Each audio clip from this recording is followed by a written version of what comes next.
Welcome, everybody. This is Ava filling in for John. Welcome to Mertech.com's Daily News Update Extra. We are sharing a video snippet that provides no nonsense, common sense, logic, and truth. I am following this channel and given this video a thumbs up. The link to this video is in the description box below. Please follow Mertech on Rumble. Give me a thumbs up and share this information far and wide. This great news update will begin momentarily. Thank you and may God bless.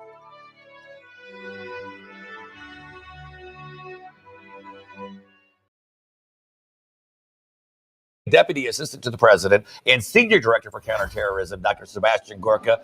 Good morning, sir, my friend. So as you and I have discussed for years, the president's use of economic and trade as a weapon and a diplomatic tool should be the Trump doctrine. This is a big deal for Europe, America, and really the rest of the world. It is the quintessence of the art of the deal. Good morning, Mark. I literally, as I was walking up to the Newsmax camera here, I bumped into Brooke Rawlings getting out of her government vehicle. She's going to be part of this announcement this morning. It's big. It's historic. America is no longer going to be exploited by those who are gaming the global system. We're not going to be the piggy bank to those who are playing fast and loose with the rules of international trade. It's a big day here in the White House, as it has been for the last, whatever it is, 110 days. Just trying to keep up with the president is hard enough, but it's America first, especially this morning, Mark. Hey, Seb, can you give us any kind of preview of anything that's in this deal? If I would, I don't think I'd have my job by this afternoon. So the fact that Brooke Rawlings she canceled. She was on her way to engagement somewhere else in the United States yesterday evening when she was told 10 a.m. tomorrow morning, be here. So I think you can guess some aspects of the deal.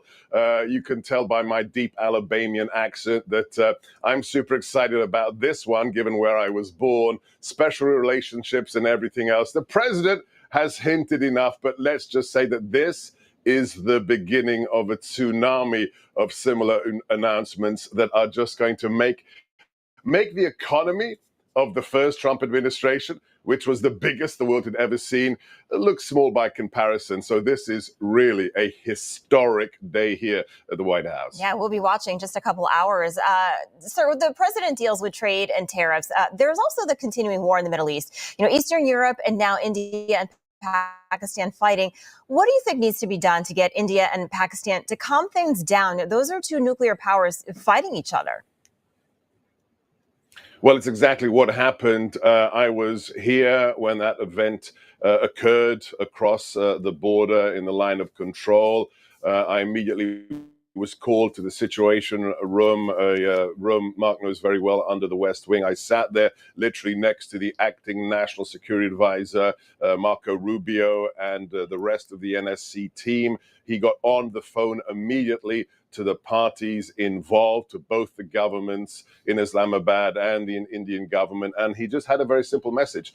The Secretary of State said, let cooler heads prevail, because as you said, this is two nuclear nations. Sadly, there has been a history of conflict in that region for decades now, but we are very relieved to have Secretary Rubio in the position of acting National Security Advisor, because people listen to him because they know he represents the president, and we don't want more conflict in the world. We want to resolve conflict, whether it's there, whether it's in Ukraine, or whether it's in Gaza.